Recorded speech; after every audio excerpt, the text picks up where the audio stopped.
Hey there guys, so today I'm going to be teaching all of you some of my knowledge on these brand new Lego pneumatic engines that I have just started building. So I'm going to kind of give a quick breakdown of some of the things that you would need to know if you're going to build one for yourself. So starting off with some things that you need to know about them is that they are incredibly finicky when it comes to getting them to run and everything. And what I've found is most of the time I kind of just get like lucky with it. So what I mean by that is this is the first working valve core pneumatic engine that I have made that actually works. So there's another one that I have made in the past, and I have it right here. So this one, as you can see, looks incredibly messy and not that well done. As you can see, the tire core valve is still in there. And back in the day when I made this, this was months ago now. I mean, I believe this was actually last year, summer of last year that I made this. So with this particular LPE, one thing that I failed to notice was that I was using glue on this that was not good at all. So that's a big thing. Is I recommend using Gorilla Super Glue just because it's good and I've always used it and it works really well for me. So I would definitely recommend using that glue because it's done great with me. So the next thing that I want to talk about is lubrication of your engine. So as you can see right here, I have this little crank piece right here, and as you can see there, it has a little bit of greasy looking stuff on it. So what I have found works best for my engines is Vaseline. So it's very close to grease that you would find in like mechanical toys and stuff like that, like animatronic toys and things like that. So definitely would recommend using this as your lubricant. I've also found that, just from experience, olive oil works really good too. I have a little bit of a thing in there with like a little Q-tip and everything. So I just take the Q-tip, dip it in, and then put it on whatever piece needs to be lubricated. So yeah, lubrication is a big thing. I have melted crankshafts, I've warped, I've literally broken crankshafts. Like this one's literally just broken, as you can see. Like it literally just comes right apart like that, just snaps apart. And then this one, I don't know if you can really see it, but it's actually warped right there a little bit. It's all like melted and everything and misshapen, deformed and everything. So yeah, so I would definitely say that lubrication is one of the most important things when dealing with your pneumatic engines. You know, for the long run, over lubricating is not a thing when it comes to these engines. Like, I literally just dump lubricant on it the entire time it's running, and it only makes it happier and smoother and gives the parts more longevity. So aside from that, another thing is 3D printed parts.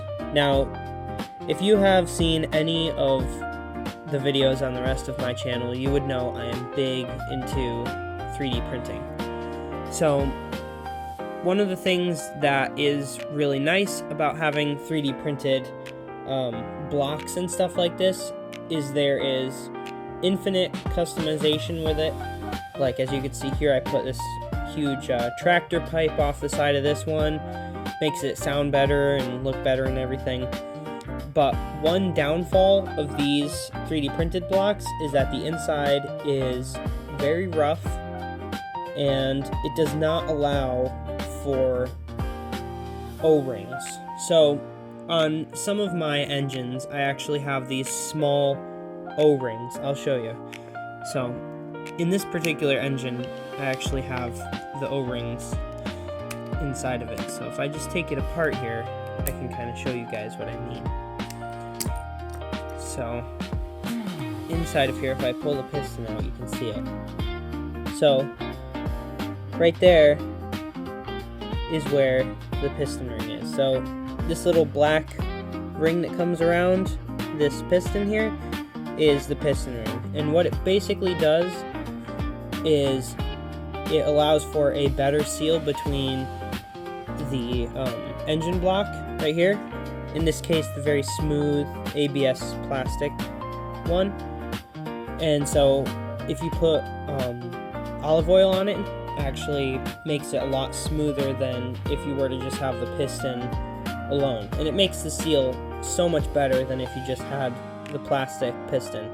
So I would definitely recommend also getting piston rings. So the size of these particular piston rings are 6x1, but yeah, 6x1, it'll come up. So if you search 6x1 O-rings, it'll come up. So it's just going to be like a nitrile O-ring pack that'll probably come up. So yeah, definitely add piston rings. It helps a lot. So another thing too, kind of keeping with the 3D printed part section of this video, the head. So in my book, there's no reason why you shouldn't be able to 3D print a head. You know, if you have a 3D printer, there's no reason why you should use a Lego one.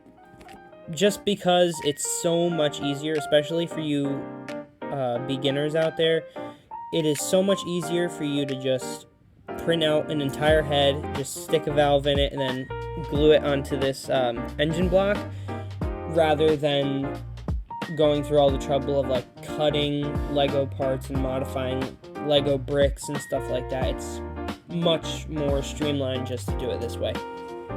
So definitely would recommend 3D printing the head. That's definitely something I'd recommend. So moving on from that, the valve. So as far as the valve goes, these are the valves that you would most likely see in pneumatic engines. So all this is basically just the inside of like a bicycle tire. So inside of the bicycle tires, like air inlet where you would go to like pump the air up, inside of there's one of these, and it's called a tire core valve. So this one, as you can see, moves very freely up and down when I push it. But when you get a tire core valve that is not modified yet, it actually has a spring inside of it, and I'll show you in just a second here. So with this one, when I push up, it immediately wants to push back down, and it's trying to force itself against my finger to go back down. And the reason for that is because there's a really tiny spring inside, and it actually makes the process a little bit more difficult just because of that. So the way that I get the springs out of the tire core valves is I take a pin like this, like just a pin that you would probably just stick on like a piece of artwork, or put on like a piece of paper to stick it on the wall or something like that. So I just take the pin, and I'm going to zoom in here so you can see. So inside of there, you can see the spring, and there is the end of the spring. If you locate the end of the spring inside of the valve, so for me it's right there. So if my camera would just focus for a minute. There we go. So as you can see in there, the end of the spring is right about there. So pretty much all you do when you want to take the spring out is you just take your pin, and you take your pin like this, and you go inside of the tire core valve and you kind of just pull upwards like this, and you kind of just want to like grab the end of the spring and pull it upwards, because after you pull it up and you can actually see it up there, what you're going to do is you're going to kind of pull it outwards. So you're going to try and like force the end of the spring out so that it actually sticks out of the side of this, like right here. So once you get it out and it actually is like grabbable, what I do is I take some pliers like this, some needle nose pliers, and I'll just grab the end of the spring and just start pulling on it. And you actually kind of have to make this winding motion. Once you do it, you'll see kind of what I mean, but you kind of grab the end of it and then you kind of twist like this, and it bends the spring and pulls it out. So you're going to do that for about like 3 to 4 minutes before you finally get it out. But once you do that and the spring is fully out, it makes the valve so much better than if you left it in. So my engines that I've made, I found that D-spring valves actually make it like 10 times faster, because your engine actually has to push against the force of that spring that's inside of this tire core valve when it wants to open the valve. So it makes your engine actually go slower because it has to push against the spring. So anyways, moving on to the very last kind of portion of this tutorial, your engine block. So assuming that you do not have access to a 3D printer and you just want to make the thing yourself, you have the Lego engine blocks and you're like, I just want to make it myself. So what you're going to do is you're going to take a 1x4 like this, and you're just going to kind of stick it like that so that it's flush with this part right here. And you're going to take a drill bit, a really small drill bit, the smallest one that you have, and you're going to just bring your drill bit like right up to the top right here, as far as it'll go, and just push against this 1x4 and try to aim right for the middle of this engine block. Like follow this little line if you have it and just go directly for the middle. And once you drill through, you'll have a little hole right on the inside of there.